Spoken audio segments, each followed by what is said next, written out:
Sean bienvenidos, estimados participantes, al módulo número 2, cuyo título es Estrategias Neurodidácticas para el Aprendizaje Efectivo.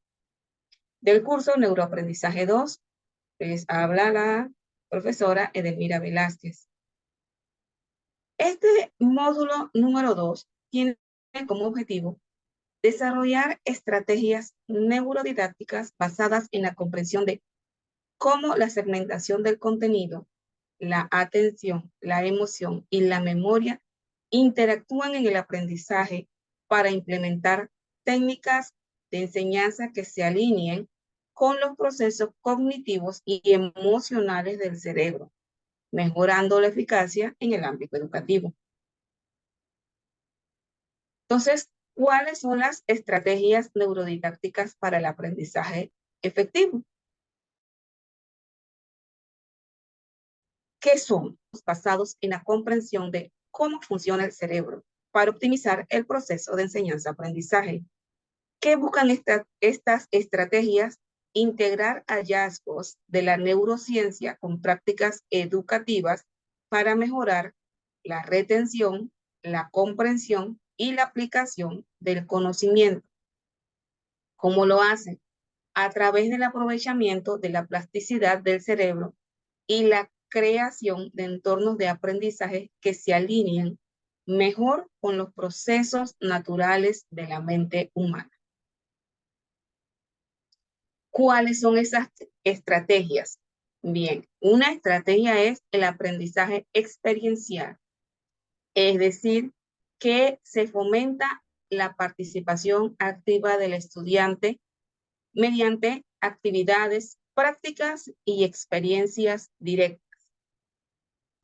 Otro enfoque es el multisensorial, es decir, que se integran múltiples sentidos en el proceso de aprendizaje. ¿Qué hace esto? Ayuda a activar las diferentes áreas del cerebro, facilitando una comprensión más profunda. Hay una personalización del aprendizaje, es decir, se reconocen las diferencias individuales en estilos de aprendizaje, ritmos y preferencias, adaptando la enseñanza para satisfacer las necesidades específicas de cada estudiante. Y además hay una relación con las experiencias previas que tiene el estudiante, el aprendiz. Es decir, conecta los nuevos conceptos con las experiencias o conocimientos previos que ya tenía el estudiante. Otra estrategia es la emoción y la motivación. Es decir, que este enfoque reconoce la influencia de las emociones en el aprendizaje. Un entorno emocionalmente positivo y relevante puede mejorar la retención y la motivación para aprender. Hay que dar tiempo de espaciado y repetición. Quiere decir que se utilizan estrategias para reforzar la memoria a largo plazo, distribuir el aprendizaje a lo largo del tiempo y revisar la información de manera regular. ¿Para qué? Para mejorar la retención. Hay que utilizar metáforas y analogías.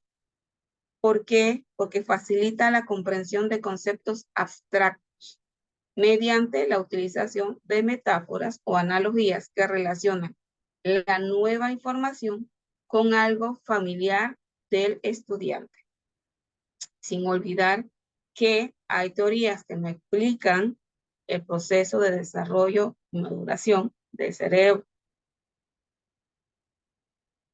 Otra estrategia es la activación previa del conocimiento, es decir, el inicio de la clase. Antes de introducir nuevos conceptos, hay que activar el conocimiento previo del estudiante relacionado con el tema. ¿Esto qué hace? Prepara el cerebro para recibir la nueva información y facilita la conexión con lo que ya conoce. Es importante el aprendizaje colaborativo. ¿Por qué? Porque, número uno, fomenta la colaboración entre estudiantes. porque se da un intercambio de ideas y ese intercambio de ideas, esa discusión puede fortalecer las conexiones neuronales y mejorar la comprensión, además de fortalecer otros valores. Y el feedback formativo. Siempre hay que retroalimentar continuamente y específicamente para ayudar a los estudiantes a corregir los errores y a mejorar. La retroalimentación es efectiva porque puede fortalecer las conexiones neuronales existentes. Un enfoque didáctico basado en la neurociencia sugiere dividir el material de aprendizaje en bloques pequeños y manejables. ¿Por qué? Porque esto puede ser beneficioso para el cerebro. La neurociencia respalda la idea de que la repetición espaciada y la consolidación gradual del conocimiento pueden mejorar la retención y la comprensión. La atención y la emoción son una puerta de entrada al aprendizaje consciente. Es decir, la atención y las emociones son aspectos cruciales para facilitar el aprendizaje consciente.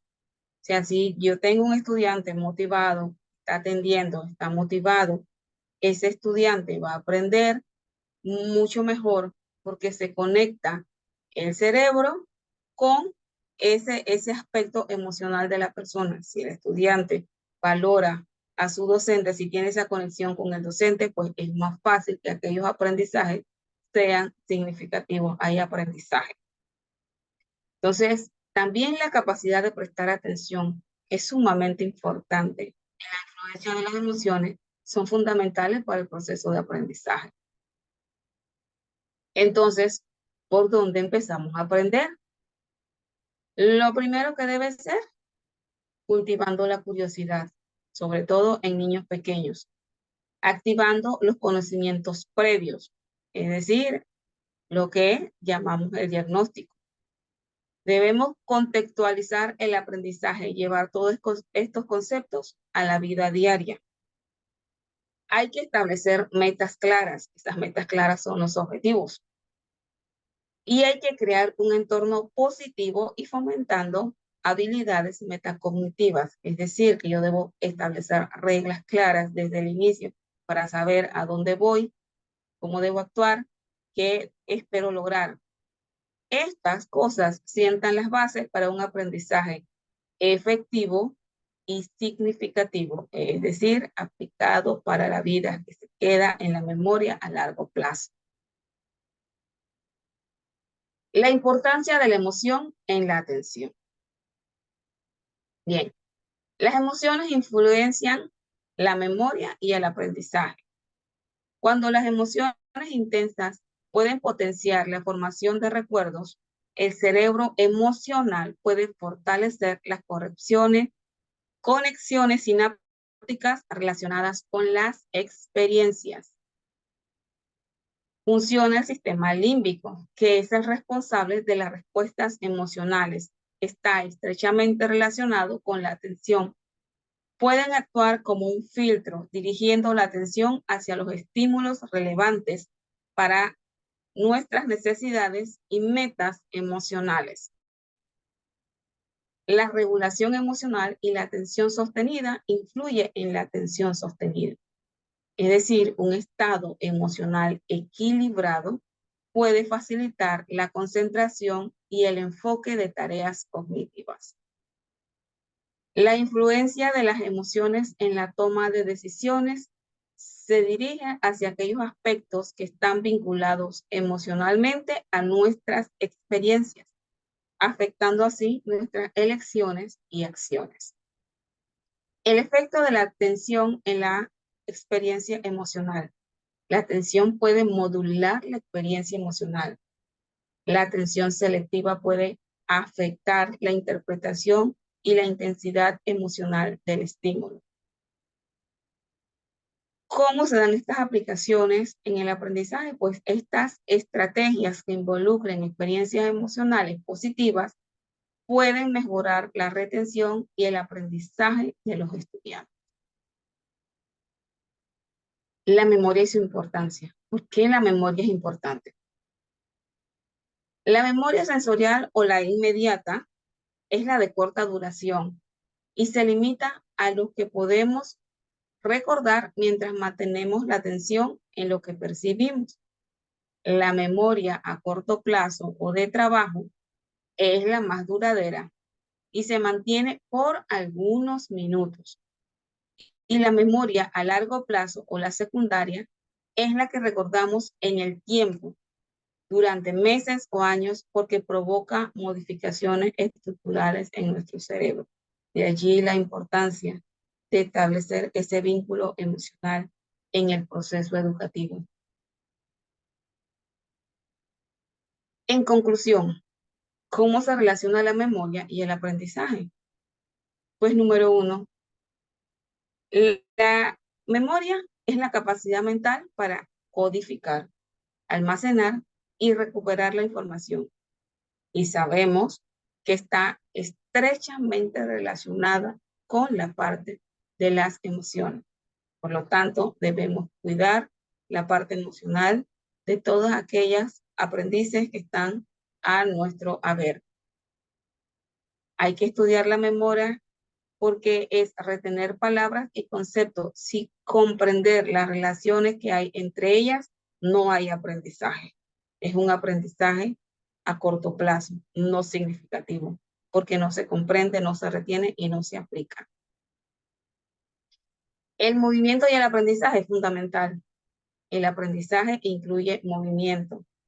Recordar que hay que trabajar todas las áreas sensoriales para mantener equilibrada la mente y el cuerpo. También es importante el trabajo de los pares. ¿Por qué? Porque el aprendizaje en equipo fortalece un aprendizaje activo y efectivo en grupos pequeños de niños. Sobre todo la parte de la socialización es fundamental. Pues con esto deseo agradecerles su participación e invitarles nuevamente a participar en nuestros encuentros de clase sincrónica. Muchísimas gracias.